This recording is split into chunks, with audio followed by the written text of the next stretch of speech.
Hey guys, in today's video, I'm going to be showing you how to replace your CV axle out of a 2019 and up Chevy Silverado 1500. There's a few tools you're going to need to get the job done. First, you're going to need a 36mm axle nut socket. You're going to need some anti-seize, a couple of nuts and bolts, pry bar, which can always come in handy, a torque wrench, a hammer, a 10mm wrench, crescent wrench, 22mm wrench, obviously your new CV axle, a good impact, and a good set of sockets. And then I also like to have some hearing protection just when things get loud. Let's jump into it. The first step in the CV axle replacement is to use your 10mm wrench to take off the brake sensor brackets. There is 3 different brackets on the passenger side and 4 brackets on the driver's side.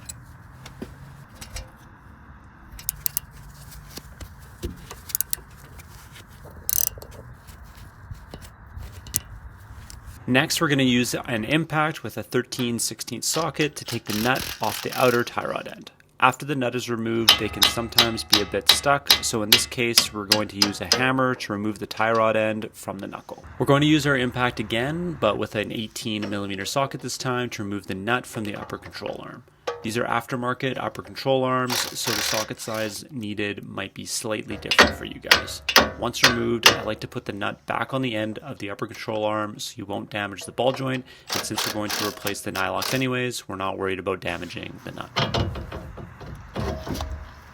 Now we can remove the axle nut with our impact gun and a 36mm socket. I highly recommend using an impact for this step, but it can be done with some brute force and a breaker bar. Once the axle nut is removed, take your hammer and tap out the CV axle from the splines in your hub.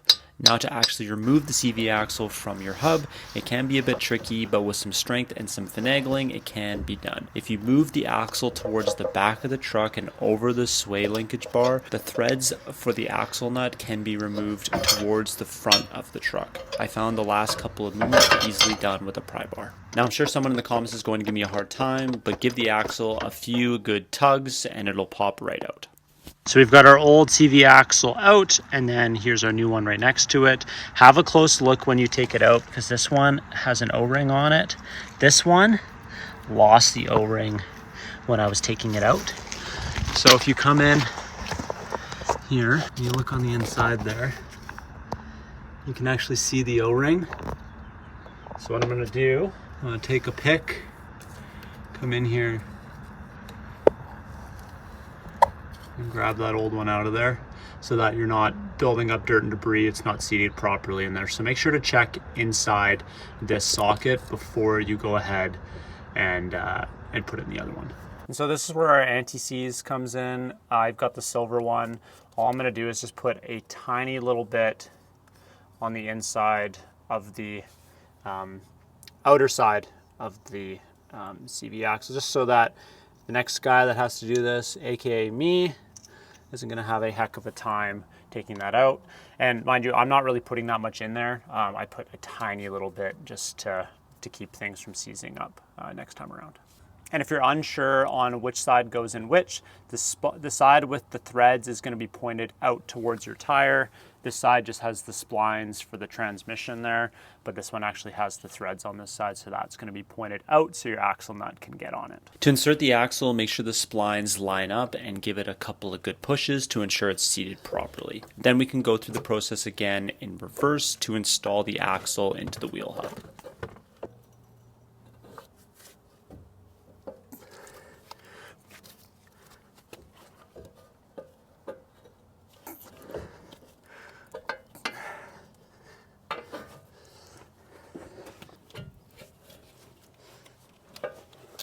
Now we can install our new axle nut that came with our kit. I like to use an impact for this until I feel any resistance, then I'll stop and we will torque this down to spec in a minute.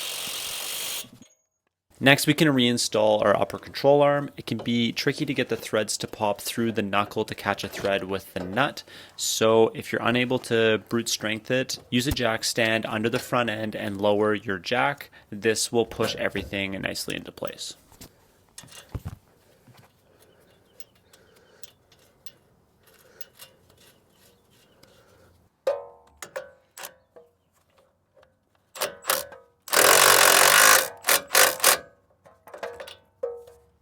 And the reason I'm using new hardware is this is the old nylock and this is the new one. When you look at nylocks, they thread the actual nylock part and that's how it stays intact. And this one's a brand new nylock, so it'll actually stay on there properly, rather than this one, which could potentially fall off and come loose. Reinstall your outer tie rod end with your new hardware. Once the nut is threaded, it can cause the whole ball joint to spin and you won't be able to tighten the nut. So if you take a crescent wrench to just below the threads and another wrench to the nut itself, you can keep the ball joint from spinning and tighten the nut properly.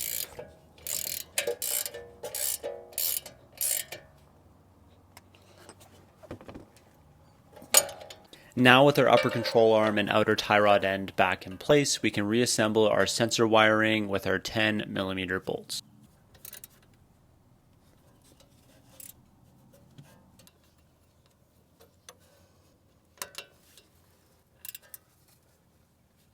And the last thing you're going to want to do is torque down the axle nut to 177 foot-pounds of torque. Tough to do with the tire off, but you can. I just threw something on the brake and jammed it with the seat, or you can just get a friend or the missus or whoever to come and put their foot on the brake. But torque it to 177 foot-pounds of torque. There we go.